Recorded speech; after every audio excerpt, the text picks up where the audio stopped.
솔로몬이 성전을 완공하고 언약궤를 지성소에 안치한 다음에 하나님 앞에 봉헌, 성전을 봉헌하는 그 기도를 하는 그 내용의 중간에 저희가 와 있습니다. 어저께 시작한 말씀 오늘 계속되고 또 내일까지 사실 계속되지요. 그 기도가 굉장히 길지요. 솔로몬이 어제는 하나님 앞에 간단하게 이제 이 성전에 이렇게 영원히 거하시옵소서라고 말씀을 드린 다음에 백성들을 향해서 하나님께서 이렇게 우리가 성전의 건축을 완공하고 언약궤를 지성소에다 모셔드렸을 때 하나님께서 영광으로 가득 채우시는 그 사건을 설명하면서 이 모든 것이 하나님의 말씀대로 언약대로 된 거다라고 이제 설명을 하면서 하나님과의 그런 정말 언약의 그 파트너로서 하나님 앞에 바로 서야 되는 그런 부분을 많이 이야기했고, 이제 거기에 기초해서 오늘부터 솔로몬이 이제는 하나님을 향해서 기도를 합니다. 그가 기도하는 그 장소는 백성들 앞에 서 있는 놋으로 만든 대라 그랬습니다. 그죠? 어떻게 이렇게 보면은 포디움 같은 곳이죠. 이렇게 단을 만들었습니다. 그 단 위에 백성들 앞에서 처음에 서서 얘기하다가 이제는 하나님 앞에 무릎을 꿇고 하늘을 향해서 손을 펴고 기도를 합니다. 자, 이 기도를 우리가 이제 이렇게 쭉 봤는데 여러분은 어떤 생각이 드십니까? 솔로몬의 기도를 보면서 참 기도 참 너무 잘한다 그런 생각이 들지요. 그는 먼저 앞에 우리가 14절부터 17절까지 하나님 앞에 먼저 다윗의 왕조의 견고함을 위해서 기도합니다. 주의 종 다윗 내 아버지, 주의 종 내 아버지 다윗에게 허락하신 말씀, 하신 언약의 말씀을 꼭 지켜주시고, 그리고 그 말씀대로 정말 확실하게 해주십시오. 즉 다윗의 왕조의 견고함을 약속해 주신 것을 끝까지 지켜주십시오라고 이야기를 하지요. 그러면서 사실 그는 그 하나님을 부를 때 이렇게 시작합니다. 14절에 이르되 이스라엘의 하나님 여호와여, 이스라엘의 하나님 여호와여, 이스라엘 온 백성의 하나님이신 여호와여 라고 얘기하면서 천지에 주와 같은 신이 없나이다 라고 고백을 먼저 하지요. 우리가 지난번 시편 35편에는 여호와 같은 이가 누가 있으랴 이렇게 의문문으로 얘기를 한 것을 오늘 여기는 이제 이렇게 평서문으로 얘기합니다. 천지에, 온 세상 천지에 주와 같은 신이 없습니다. 주와 같으신 분이 없습니다. 하나님은 너무너무 귀하신 분이십니다. 비교할 자가 없습니다 라고 고백을 합니다. 그 하나님이 왜 그러신가? 그 이유를 밝히는 게 주께서는 온 마음으로 주의 앞에서 행하는 주의 종들에게 언약을 지키시고 은혜를 베푸시나이다 이렇게 고백을 하죠. 결국 언약의 하나님, 그 하나님께서 언약의 신실하신 하나님인 것을 찬양하는 것이죠. 그리고 그 백성들에게 은혜를 베푸시는 하나님인 것을 고백을 하면서 주와 같으신 분이 없습니다 라고 하나님을 먼저 부르죠. 그 하나님 앞에 기도를 합니다. 하나님의 언약적인 충실하신, 그래서 하나님은 정말 그렇게 늘 그 충실하시지만 또 그 백성들에게 또 은혜를 베푸시는, 그래서 그 백성들이 온 마음으로 주의 앞에서 행하는 그런 삶을 살아야 되지만, 그래서 언약에 하나님께서도 충실하신 것처럼 백성들도 충실해야 되는 건 맞지만, 그러나 때로는 부족하더라도 하나님께서 은혜를 베푸시는 그런 하나님을 먼저 이야기하지요. 그들이 경험한 하나님이에요. 그죠? 다윗도 경험했습니다. 다윗이 온전해서, 항상 온전해서 하나님께서 그를 예뻐하셨습니까? 그렇지 않아요. 그죠? 다윗은 죄를 진 적도 있고, 그 죄를 또 하나님 앞에 자복해서 죄사함을 받은 적도 있고, 죄사함 받은 그 기쁨을 아는 그런 사람이었던 것이죠. 자, 그러면서 이제 그 솔로몬이 그런 하나님 아버지 앞에 정말 그 여호와 하나님 앞에 이 다윗의 왕조를 견고하게 세워주십시오라고 간청을 하는 기도를 먼저 시작합니다. 그러면서 그는 놓치지 않습니다. 주의 백성이 온전하게 하나님 앞에 행하는 것을 하나님께서도 원하시는 걸 알기 때문에 거기 특별히 하나님께서 다윗에게 언약을 맺으실 때 하신 말씀, 거기 몇 절입니까? 16절에 이스라엘의 하나님 여호와여 주께서 주의 종 내 아버지 다윗에게 말씀하시기를 내 자손이 그들의 행위를 삼가서 내가 내 앞에서 행한 것 같이 내 율법대로 행하기만 하면, 조건이 있어요. 그죠? 네, 조건이 있습니다. 네, 하나님께서 주신 율법대로 백성이 행하기만 하면, 또 다윗이 그렇게 행하기만 하면, 다윗의 자손이 그렇게 행하기만 하면 내게로부터 나서 이스라엘 왕위에 앉을 사람이 내 앞에서 끊어지지 아니하리라. 즉 너의 왕위가 계속 대대로 내려가서 견고하게 설 것이다 라고 말씀하셨습니다. 하나님, 그러니까 이제 다윗을 위하여 그 허락하신 말씀을 지키시옵소서, 그것을 견고하게 하게 해주십시오 라고 이야기합니다. 그 말 속에는 솔로몬이 하나님 말씀대로 제가 하나님의 율법을 온전히 제가 행하겠습니다, 그 말이 들어야 있겠죠. 그죠? 그렇기 때문에 하나님, 제가 할 일은 하겠으니 하나님께서 하실 일을 하십시오 라고 기도하는 것 같습니다. 그래야 말이 되겠죠. 그러면서 하나님 앞에 그것을 다시 한번 확인하고 정말 부탁하는 그런 기도를 한 다음에 그는 이제 하나님 앞에 이제 구체적으로 여러 가지 일을 놓고서 이제 기도를 시작합니다. 이제 그래서 사실 우리가 22절부터 내일 이제 끝까지, 사실 거기 내일 42절까지인데 그 끝에 40절부터 42절은 다시 이제 요약하는 내용이고요. 그 구체적인 기도가 39절까지 갑니다. 22절부터 39절까지 구체적인 상황을 7개를 들면서, 만일 이런 일이 벌어지면, 만일 이런 사람이 이렇게 기도하면, 만일 하나님의 백성들이 이런 정말 실패를 해서 죄를 범해서 하나님께서 벌하시고 적군에 끌려가든 이런 여러 가지 일들이 벌어지는 상황이 있다면은, 그때 백성들이 이 성전을 향해서, 이 성전 앞에서, 이 성전 안에서 기도할 때 하나님께서 하늘에서 듣고 사해 주시고 응답해 주십시오 라는 이야기를 구체적으로 합니다.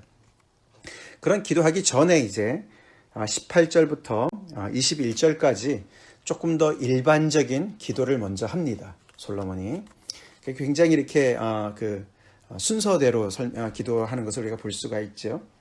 자, 그래서 먼저 이게 일반적인 기도가 앞으로 이제 7가지의 그런 만일의 그 대비하는 기도를 할 때 어떤 그 기초가 되는 내용인데요. 그걸 잠깐 살펴보면은 18절부터 21절까지 살펴보면은 그의 기도는 굉장히 어떻게 보면은 현실을 감안한 그런 굉장히 지혜로운 기도다라고 할 수가 있어요. 사실 이것이 이제 성전을 봉헌하는 기도고 하나님 앞에서 어떤 그런 첫 출발을 하는 기도 아닙니까? 그러면은 보통의 경우에는 그죠? 하나님을 경외하는 마음이 가득하고, 그리고 하나님의 그 은혜에 너무나 정말 풍성해서 충만해서 하나님 앞에 온전히 저희가 순종하겠습니다. 하나님 앞에 범죄하지 않겠습니다. 우리는 하나님 앞에 영원히 정말 충성을 다하겠습니다. 이렇게 할 것 같지 않습니까? 그런데 그는 굉장히 현실을 아는 기도를 하는 거예요. 그래서 그 기도의 맨 마지막이 이렇게 나오죠. 주의 종과 주의 백성 이스라엘이 이곳을 향하여 기도할 때에 주는 그 간구함을 들으시되 주께서 계신 곳 하늘에서 들으시사 사하여 주옵소서. 사해달라고 기도를 합니다. 죄를 사해달라고 기도를 하는 거예요. 이제 그 말은 뭐죠? 우리가 온전치 못할 때, 우리가 하나님의 말씀대로 율법대로 순종하지 못할 때를 염두에 둔 기도 아닙니까? 그렇죠? 굉장히 솔로몬은 현실을 직시하는 사람이었던 것 같아요. 하나님께서 지혜를 주셔서 그런 판단력이 있었는지는 모르겠는데 굉장히 현실적인 기도를 합니다. 이제 비유를 한다면은 이제 우리 그렇죠. 결혼을 하는 부부를 생각해 보면 우리가 조금 여기 여기 어르신들도 계시고 여기 우리 다 여기 참여하시는 분들 한 분만 빼고 다 결혼하신 분이네요. 근데 한국에서 결혼하신 분들은 그 결혼 전에 이렇게 그 상담하는 프리메이럴 카운셀링 같은 거 별로 안 하잖아요. 그죠? 저희도 그런 거 안 했는데 여기 미국에서는 그걸 합니다. 그죠? 결혼하기 전에 이게 결혼이라는 게 그게 그 환상 속에서만 살아가는 게 아니지 않습니까? 현실이 있잖아요. 그죠? 아무리 사랑해도 살다 보면은 서로가 갈등이 생길 수도 있고 여러 가지 이견차 때문에 힘들 때가 있지 않습니까? 그래서 그 결혼 전에 상담이 굉장히 중요합니다. 저도 해본 적이 있는데 저희 딸도 이제 지금 1월에 결혼을 앞두고 요즘에 그 프리메리얼 카운셀링을 지금 벌써 한 거의 10주 정도 한 것 같은데요. 굉장히 도움이 많이 된다고 그래요. 이제 그때는 이제 보면은 사실은 그 결혼할 앞둔 사람들은 뭐 설마 우리한테 그런 일이 벌어질까 생각하잖아요. 그죠? 그래도 굉장히 구체적으로 어떤 때는 파이낸셜 문제 때문에 이견차가 있을 수도, 어떤 때는 그런 어떤 컬처럴 차이 때문에, 어떤 때는 그냥 서로의 어떤 그런 그 의견 차이 때문에 굉장히 힘들어하는 그런 모든 것들을 이제 미리미리 얘기하는 것이죠. 이럴 때는 어떻게 할 것이요. 이럴 때. 마치 그런 것 같아요. 그죠? 솔로몬의 기도가 굉장히 이렇게 나이브하고 순진하고 그냥 우리는 전혀 문제 없습니다. 하나님, 우리는 문제 없을 겁니다. 이렇게 기도 안 합니다. 그래서 이게 이제 22절부터 나오는 그런 구체적인 만일의 이야기가 굉장히 그런 어떤 현실에 그런 아주 그냥 복잡하고 온전치 못하고 문제가 많은 현실을 이야기하는 거예요. 그 현실은 결국은 인간의 연약함을 직시하는 것이고 인간의 어떤 그 죄됨을 인정하는 것이고, 그래서 하나님 앞에 그런 사유해달라고, 기도해달라, 사죄, 용서해달라는 기도를 먼저 하는 거예요. 하나님 앞에 나올 때 우리가 범죄하지 않고 온전한 삶을 가지고 나오면 너무너무 좋죠. 근데 그거는 최상이지만 최악은 뭐냐면요, 죄 짓고 하나님 앞에 나오는 것이 최악이 아니고 죄를 지었는데도 그걸 모르고 뻔뻔하게 나는 죄 없습니다, 저는 의롭습니다 라고 나오는 게 제일 최악입니다. 그걸 우리는 잘 알아야 돼요. 그래서 하나님은 거룩하신 하나님이시지만 우리가 오늘 이 솔로몬을 기도를 통해서 우리가 배울 건 뭐냐면은, 거룩하신 하나님 앞에는 죄인은 설 수 없지만서도 그래도 하나님은 은혜로우신 분이시기 때문에 우리를 그 현실 속에서 만나 주십니다. 아멘. 그걸 알아야 돼요. 그래서 예수님께서 그 기도에 대한 비유를 하실 때 바리새인과 세리의 비유 기억나지 않습니까? 우리 누가복음 18장에 나오잖아요. 여기에서 아까 다윗의 왕조를 하나님께서 견고하게 세우시겠다고 한 언약 속에 다윗 너가 내 앞에서 행한 것처럼 내 후손들이 내 율법대로 행하기만 하면 내가 지켜줄 거야 라고 얘기를 했기 때문에 내가 율법을 잘 지켜야지. 이것이 확장이 되어가지고 이 바리새인의, 예수님의 바리새인의 기도의 그 주인공이 나오는 거죠. 그죠? 그 사람이 뭐라 그럽니까? 예수님의 비유 중에 그 사람과 세리가 둘이서 성전에 올라가서 기도합니다. 그 바리새인이 뭐라고 기도하죠? 세리랑 따로 서서 기도하는 거죠. 나는 저 사람과 다르다는 것이죠. 따로 서서 기도하여 이르되, 하나님이여, 나는 다른 사람들 곧 토색, 불의, 간음하는 자들과 같이 아니하고 이 세리와도 같이 아니함을 감사하나이다. 나는 일에 2번씩 금식하고 또 소득의 11조를 드리나이다 라고 기도합니다. 즉 다시 말해서 오늘 본문에 얘기한다면 저는 율법대로 행했습니다, 뭐 이런 걸 자랑하는 것 같아요. 그죠? 반면에 세리는 뭐라고 기도합니까? 멀리 서서 감히 눈을 들어 하늘을 쳐다보지도 못하고 가슴만 치면서 이르되, 하나님이여 불쌍히 여기소서, 나는 죄인으로소이다 라고 고백을 합니다. 내가 너에게 이르노니 이에 저 바리새인이 아니고 이 사람이, 세리가 의롭다 하심을 받고 그의 집으로 내려갔느니라. 무릇 자기를 높이는 자는 낮아지고 자기를 낮추는 자는 높아지리라 하시니라. 우리는 이 예수님의 말씀을 오늘 이 솔로몬의 기도에 빗대서 묵상해 봐야 되겠습니다. 우리 하나님 아버지 앞에 나올 때 있는 모습 그대로 나오는 것이 중요합니다. 우리의 연약함을 아시는 하나님 아버지 앞에 나와야 되지요. 그래서 그런 것을 가지고 하면서 또 이제 그 앞에 사실 더 중요한 2가지를 솔로몬이 굉장히 현실을 직시하는 그런 굉장히 균형 잡힌 그런 기도를 하는 것을 보게 되는데, 첫 번째가 뭐냐면은 이렇게 얘기하죠. 18절에 하나님이여, 하나님이 참으로 사람과 함께 땅에 계시리까? 거룩하신 하나님께서 어떻게 땅에 계실 수가 있겠습니까? 알아요. 그는 보소서, 하늘과 하늘들의 하늘이라도 주를 용납하지 못하겠거든 하물며 내가 건축한 이 성전이오리까? 그렇게 압니다. 하나님의 그 거룩하심, 그 정말 초월적인 그런 높으신 하나님을 압니다. 그런데 어떻게 이 땅에 내가 건축한 이 성전에 계시겠습니까? 그렇지만 잘 알죠. 굉장히 균형이 잡혀 있죠, 그죠? 그렇지만 하나님께서 말씀하셨으니까, 여기에다가 하나님의 이름을 두신다고 약속하셨으니까 우리가 이 성전을 향해서 기도할 때 하나님께서 계속 여기를 지켜보시고 우리의 기도를 들으셔서 우리가 기도하는 것을 들어주십시오, 응답해 주십시오 라고 기도합니다. 그렇죠? 그래서 그는 이게 보시면은 이곳을 향하여 기도할 때에 성전을 향해서 기도하는데, 그럼 하나님께서 성전에서 듣고 기도를 응답해 주실 것 같은데 뭐라고 얘기하냐면 주께서 계신 곳 하늘에서 들으시고 이렇게 얘기해요. 우리는 이 성전을 향해서 모이고 여기서 기도하고 그렇게 하겠지만 하나님께서는 계신 곳 하늘에서 들으시고 보시고 들으시고 우리에게 응답해 주세요. 즉 이 성전이 하나님이 갇혀 있는 곳이 아니라는 걸 아는 거죠.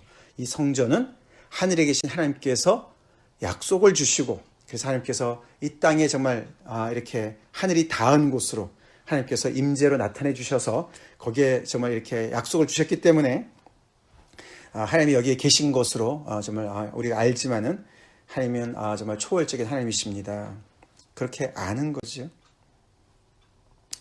성전이 하나님을 가둘 수 없고 이 성전 안에 정말 우리가 성전 자체가 정말 하나님의 계신 곳으로 전부인 곳으로 생각할 수가 없다는 것을 그는 알고 있었어요. 참 중요한 이야기죠. 그러면서 그는 이제 오늘 이제 두 가지만 이제 그 본문으로 잡혀 있죠. 자세한 것이 첫 번째는 이제 사람과의 갈등입니다. 그래서 그들이 서로가 누군가가 범죄했어요. 근데 누가 잘했는지 누가 잘못했는지를 모를 때 하나님 앞에 나와서 기도할 때, 성전에 있는 주의 제단 앞에서 맹세하고 기도할 때 아들이 주께서 하늘에서 들으시고 계속 반복이 됩니다.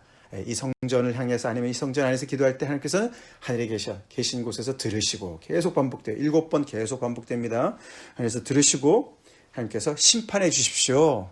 그래서 올바른 그런 공의가 행해지도록 해주십시오. 첫 번째 기도가 그거고, 두 번째 만일은 뭐냐면은 이스라엘 백성들이 주께 범죄해서 패배했을 때, 전쟁에서 패배했을 때, 전쟁에서 패배하면 주로 포로로 잡혀가지 않습니까? 그럴 때 그들이 주의 이름을 인정하고 주께 돌아와서 이 성전에서 주께 빌며 간구하거든 하나님께서 들으시고 그들의 죄를 사하시고 그들을 다시 땅으로 돌아오게 해주십시오. 이런 구체적인 기도들을 그가 합니다.